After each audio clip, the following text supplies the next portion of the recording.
Hello everyone, I am Meenu और आप मेरे साथ सुन रहे हैं माफियाज कॉन्ट्रैक्टेड गर्लफ्रेंड का एपिसोड नंबर 26।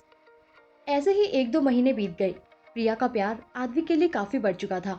आद्विक को भी उसमें कई चेंज दिख रहे थे। अब प्रिया प्रैक्टिस की वजह से काफ़ी कॉन्फिडेंट बन चुकी थी। वही पार्थ और पीहू बहुत लड़ते झगड़ते, पर दोनों को एक दूसरे की आदत हो गई थी। ये बात उन्हें पता नहीं थी और दर्शन और प्रिया को खुद पर हंसी आती थी। निधि ने उन दोनों की गलतफहमी जो मिटा दी थी। इसी बीच निधि और दर्शन भी करीब आ चुके थे। सब बिल्कुल ठीक चल रहा था, पर कहते हैं ना, ज्यादा शांति भी तूफान के आने से पहले की शांति होती है। एक दिन प्रिया ने डिसाइड किया कि वो अपने दिल की बात आद्विक को बताएगी।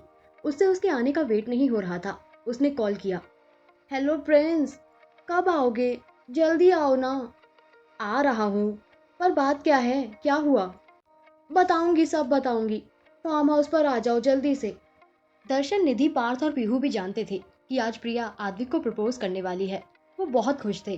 दर्शन तो पहले ही अपने रिश्ते की बात आद्विक से कर चुका था, पर इस बार निधि के साथ। आद्विक ने भी दर्शन को देख परख कर हाँ कह दिया था। आद्विक से वेट नहीं हो रहा था, उसे अपने प्रिंसेस से मिलना था। उसे आते आते कल की बात याद आई। कल का फ्लैशबैक। गंदा प्रिंस, मेरे लिए आइसक्रीम नहीं लाए।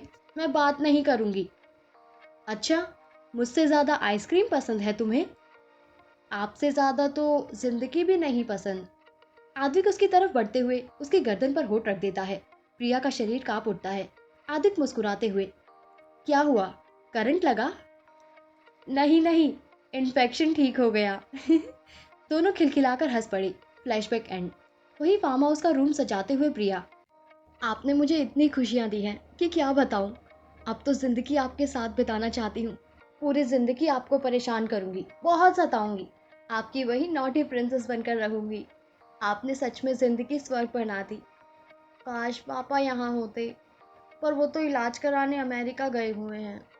आज हमारी जिंदगी की नई शुरुआत होगी। वो कॉन्फ्रेंस कॉल करती है। गाइस, तुम सब जब तक आ जाओगे? हम सब आ जाएंगे, पर हमें 1 घंटे बाद आना है ना? निधि ने कहा। हाँ, वो कुछ मिनट में यहीं होंगे, तो तुम 1 घंटे बाद आ जाना। सबने उसे बाय बोला। उसने फिर आदिक को कॉल किया। कब आओगे बताओ ना। आदिक जानबूझकर उसे परेशान करने के लिए धीरे धीरे आ रहा था। वो एक चाय की दुकान पर रुकते हुए, फिलहाल तो चाय पीऊंगा, फिर आऊंगा। प्रिया ने गुस्से में गाल फुला लिए। कॉल पर मुझे दिखने नहीं वाला बच्चा। अच्छा, चाय पीकर नाश्ता करके आता हूँ। वो हंसने लगा। अगर जल्दी नहीं आए तो जान ले लूंगी। जल्दी आओ ना प्रिंस, प्लीज प्लीज प्लीज। ऐसा कहकर वो कॉल कट करती है। पूरा रूम जगमगा रहा था। हर तरफ आद्विक और प्रिया की फोटोज लगी हुई थी। प्रिया एक फोटो को देखकर, ये फोटो हमने मॉल में खींची थी। मैंने आइसक्रीम खाने की जिद की, फिर बीमार पड़ गई। आपने कितना डांटा था और ध्यान रखा था। एक टेबल पर कार्ड और केक भी रखा था। तभी उसे आहट आई। अरे आप आ गए, बहुत देर कर दी। तुम लोग? वहां 5-6 लड़के थे जो गुंडे जैसे थे। 1 घंटे बाद आद्विक आया। Princess, princess. अच्छा सॉरी, अब कभी नहीं सताऊंगा। प्लीज माफ कर दो। उसने दोनों हाथों से कान पकड़ रखे थे। वो कमरे की तरफ बढ़ा तो उसने देखा प्रिया नीचे जमीन पर पड़ी थी। उसके बदन पर एक भी कपड़ा नहीं था। उसके फटे हुए कपड़े ऐसे पड़े थे मानो बेचारी ने कितना संघर्ष किया होगा। कमरे की हालत भी कुछ ऐसी ही थी। प्रिया लंबी लंबी सांसें ले रही थी। उसकी पूरी बॉडी पर से खून निकल रहा था। चोटों के निशान थे उसकी बॉडी पर, जैसे उसे मारा भी गया हो। आदिक के हाथ पैर कांप रहे थे। तभी उसके मुंह से एक चीख निकली। प्रिंसेस! वो रोने लगा। उसने जल्दी से अपना ब्लेजर प्रिया को ओढ़ाया। प्रिया कुछ बोल रही थी। बोलो मेरा बच्चा, क्या हुआ था? मेरा बच्चा। वो उसके चेहरे को देखने लगा और जोर से रो पड़ा।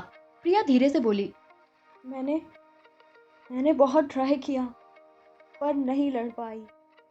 ये कहकर उसने आंखें बंद कर ली। आद्विक ने उसे गोद में उठा लिया तब तक, पर उसके आंसू रुक नहीं रहे थे। बाकी सब भी पहुंच गए। अब प्यार की किस हद तक जाने वाला है आद्विक, जानने के लिए सुनते रहिए कहानी के आने वाले एपिसोड्स। Thank you.